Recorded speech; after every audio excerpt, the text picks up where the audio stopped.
Susan Page, USA Today's Washington bureau chief, will moderate the only face-off between the 2020 vice presidential candidates, incumbent VP Mike Pence and Joe Biden's running mate, Senator Kamala Harris.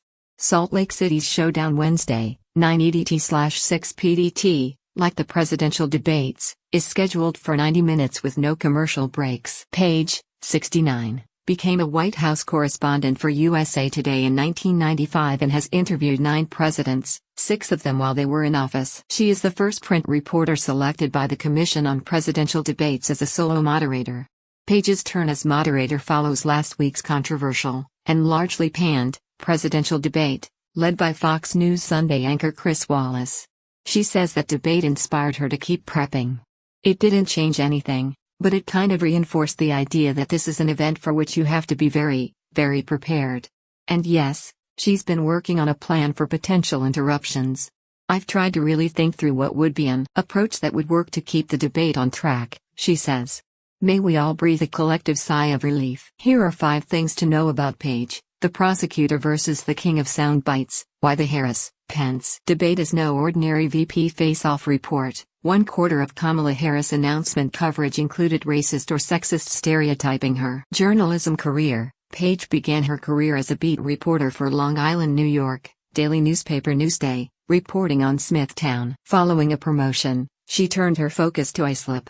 A short period working in Albany led to a longer stint in Newsday's Washington bureau, where she covered the 1980 presidential race when Ronald Reagan squashed Jimmy Carter's hopes of a second term.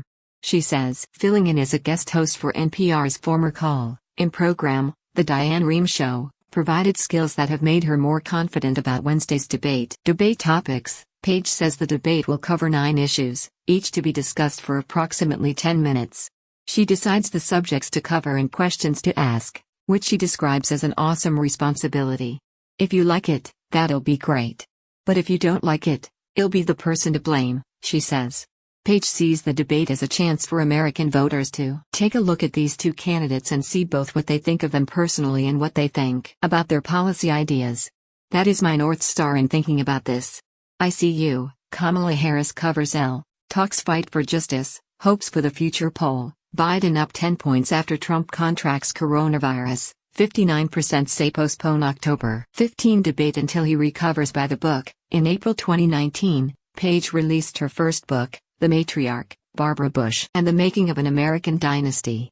She currently owes her publisher one last chapter for her second, Madam Speaker, Nancy Pelosi and the Lessons of Power, to be released in April. Page says once the debate is over, she'll turn her focus to finishing that final chapter, which is about this eventful year. Page's favorite interview, despite interviewing those 9 commanders-in-chief, it's the late physicist Stephen Hawking who earned the title of her favorite. She spoke with Hawking in 2000, when he was in the nation's capital to deliver a lecture at the White House. Despite his severe physical limitations stemming from Lou Gehrig's disease, amyotrophic lateral sclerosis, Page describes Hawking as incredibly full of life and engaging and fun, in a way that I could not even convey to you. To oboe or not to oboe? That was the question. Page's passion for playing the oboe created quite the dilemma when deciding on her career. Would it be music or journalism? The latter eventually won out, and for Page, it's the best. I was born and raised in Wichita, she says. I had never spent a night outside Kansas until I started my freshman year of college, at Northwestern University, in Chicago. And the idea that now I've interviewed 9 presidents of the United States, it's only in journalism.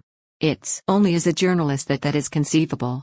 SNL, Jim Carrey makes shaky Joe Biden debut, Maya Rudolph's Kamala Harris cracks a WAP joke. Chris Wallace, Trump bears the primary responsibility for what happened during debate.